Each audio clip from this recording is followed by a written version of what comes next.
대통령이 시장에 가서 악수를 다 하셨거든요. 이 사람 악수하고 저 사람 악수하고 그러면 이게 전파를 시키는 건데 솔선수범을 하셔야 되는데 마스크 쓰셨는데 코가 다 나왔어요. 코를 완전히 가려야 되거든요. 결국 싶은 말씀은 많습니다만 안 하겠습니다. 코로나19와 관련해서 경제적인 피해. 근데 사실 지금 여기저기서 굉장히 어렵다는 이야기가 많이 나오고 있잖아요. 특히 이 소상공인들, 장사하시는 분들은 뭐 어떤 조사 보니까 98%의 그 자영업자들은 매출이 줄었다고 이야기를 했다고 합니다. 그만큼 이제 개개인들이 느끼는 이 경제적 타격이 굉장히 큰 건데 이 부분도 사실은 무시할 수 없는 거죠. 정부가 분명히 지금 뭐 대책을 여러 가지 내놓고 있는데 지금 대책으로 충분하다고 보시는지 아니면 더 뭔가 이렇게 좀 실질적인 추가 대책이 필요하다고 보시는지 그것 좀 얘기를 해주시죠. 대통령께서 재계 지도자들 만나서 수많은 얘기들을 했죠. 그래서 통관 절차의 문제라든지 새로운 상품들이 출시되었을 때는 훨씬 더 신속하게 승인하는 문제라든지 자금 지원의 문제라든지 이런 많은 말씀들을 주셨어요. 그리고 또 홍남기 경제부총리가 긴급하게 경영 지원 자금을 쓸 수 있는 걸 한 450억 정도가 있으니까 네. 이런 부분들을 중소기업에 좀 풀겠다 이런 말씀도 주시고 박영선 중소벤처기업부 장관께서 이 금융정책자금이 한 4,500억 정도 이렇게 쓸 수 있는 여지들이 좀 있는 모양입니다. 그래서 관광업이라든지 요식업, 숙박업, 해운, 여행 이렇게 각기 종사하시는 소상공인들, 자영업자들 좀 집중적으로 지원할 수 있는 제도적 개선책은 가지고 있는데요. 근데 그것은 제가 보기에 근본적이고 본질적인 대책은 될 수가 없어요. 우리가 최대한 예비하고 조심해야 되는 거지만 그리고 또 지역사회 감염과 전파를 막기 위해서 총력을 기울여야 되는 거지만 일상으로 다시 돌아가야 됩니다.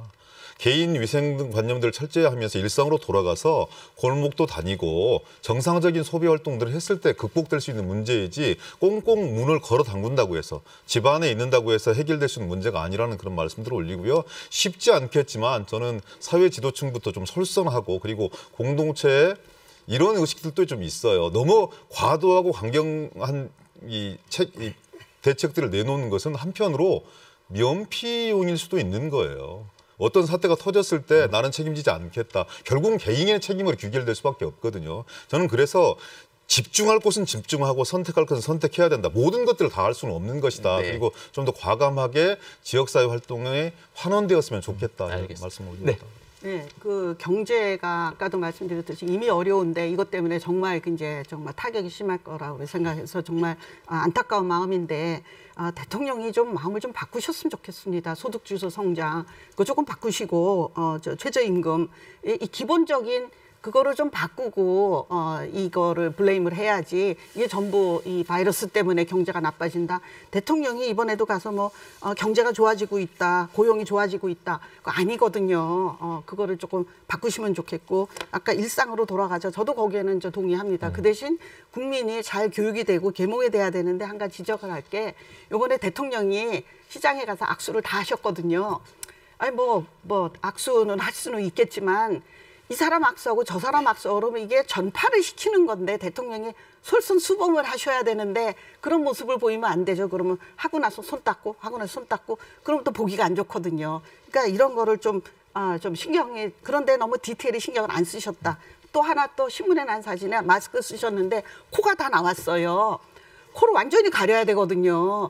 그거를 이게 오히려 대통령이 나서서 손 열심히 씻고 코 막고 그러면서 일상생활을 하라. 이렇게 얘기를 해야 되는데 대통령이 입만 슬쩍 거리고 악수를 시장에서 다 하고 다니면은 솔선수범이 아니죠. 국민이 좀 보고 배울 수 있게 그렇게 하고 경제의 그 기본 방침을 조금 바꿔달라. 저는 그런 말씀을 드립니다. 하고 싶은 말씀은 많습니다만 안 하겠습니다. 저는 중국의 상황이 그렇게 낙관적이지는 못하다. 사스가 우리나라에서 2003년 2월부터 2003년 7월까지 5개월 갔습니다. 네. 신종플루가 2009년도에 우리나라에서 4월부터 2010년 7월까지 1년 4개월 정도 갔어요. 메르스가 우리나라에서 발생한 질병인데 2015년도에 5월 20일부터 12월 24일까지 218일 갔습니다. 7개월 정도 갔네요. 예. 네. 그런 세 번의 그런 감염병 발병 양상을 봤을 때 지금 중국의 발병 양상은 그보다 훨씬 더 심한 또 규모도 크고 사망자도 많고 폭발적이다.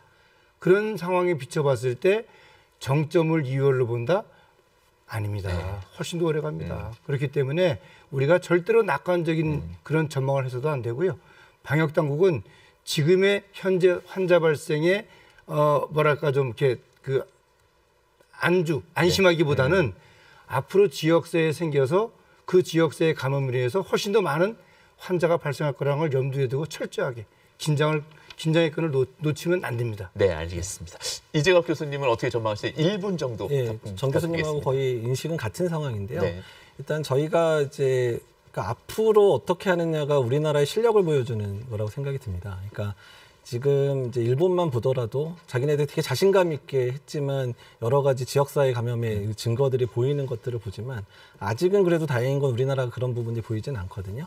그러니까 만약에 지역사회 감염이 시작이 되더라도 초기에 얼마나 그것들 잘 진화하느냐가 또 그 나라의 능력이 될 수도 네. 있는 부분이기 때문에 그러니까 그러한 부분에 있어서 지금 좀 조용할 때, 지금 조금 환자 발생 적을 때, 지금 좀 정신 차릴 수 있을 때 한 2, 3일 아니면 일주일 동안 잘 준비를 해서 더 준비를 해서 그 이후의 상황들을 잘 대비한다면 어쩌면 뭐 낙관을 얘기하는 건 아니지만 어쩌면 잘 위기를 이겨낼 수 있지 않을까 생각이 들거든요. 네, 알겠습니다.